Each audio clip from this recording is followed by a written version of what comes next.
masuk pembahasan pertama, yaitu pembahasan dalam kebijakan rencana pembangunan provinsi dari RKPD Provinsi Sumatera. Jadi pada awal tahun 2024, pejabat Gubernur Sumatera Utara pada saat itu, yaitu Bapak Hasanuddin, menandatangani rencana kerja pembangunan sistem BRT membidang yang bernilai 1,9 triliun. BRT membidang ini akan menghubungkan kota Medan, Binjai, dan Kabupaten Deli Serdang yang merupakan kawasan strategis dalam wilayah metropolitan Sumatera Utara. Proyek ini itu tercantum dalam RKPD Provinsi Sumatera Utara sebagai meningkatkan konektivitas, mengurangi kemacetan, dan mendukung pertumbuhan ekonomi masyarakat. Selanjutnya, pembahasan kedua yaitu analisis dan kritik dari sisi politik dan sosial.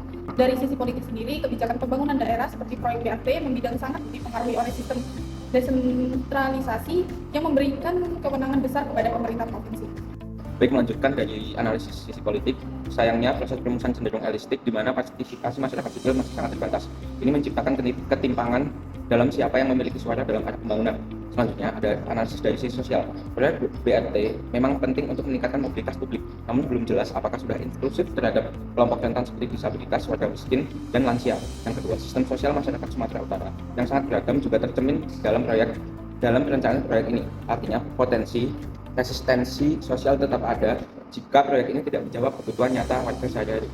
Selanjutnya yang terakhir, pola perencanaan yang teknokratis ini sering kali mengabaikan konteks sosial lokal seperti ketimpangan akses, perbedaan wilayah urban dan rural, hingga dampak sosial ekonomi dari pembangunan itu sendiri.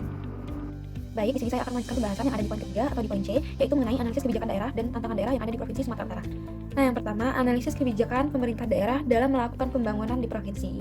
Untuk mendalami pelaksanaan pembangunan di daerah, kami mengacu pada dokumen rencana strategis atau yang biasa disingkat dengan Renstra, Dinas Sosial Kota Medan, tepatnya pada tahun 2021 sampai 2026. Sebagai ibu kota provinsi, Kota Medan seringkali menghadapi berbagai persoalan sosial yang sangat kompleks. Contohnya bisa seperti angka kemiskinan yang tinggi, anak jalanan dan gelandangan, penyandang disabilitas, dan juga lansia yang terlantar, serta tunas sosial dan korban kekerasan.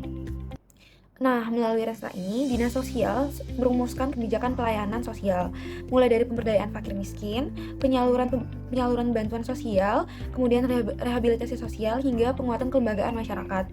Namun, dalam pelaksanaannya, kebijakan ini masih seringkali terbentur dengan berbagai kendala, baik kendala secara teknis maupun secara struktural. Baik, di sini saya akan melanjutkan pembahasan tentang tantangan sosial, ekonomi, dan politik di wilayah Provinsi Sumatera Utara. Tantangan sosial yang pertama adalah disparitas sosial ekonomi antar wilayah masih besar, terutama antara Medan sebagai pusat dan juga kabupaten ataupun kota lainnya. Yang kedua adalah masyarakat rentan seringkali tidak memiliki akses yang memadai terhadap pelayanan sosial dasar.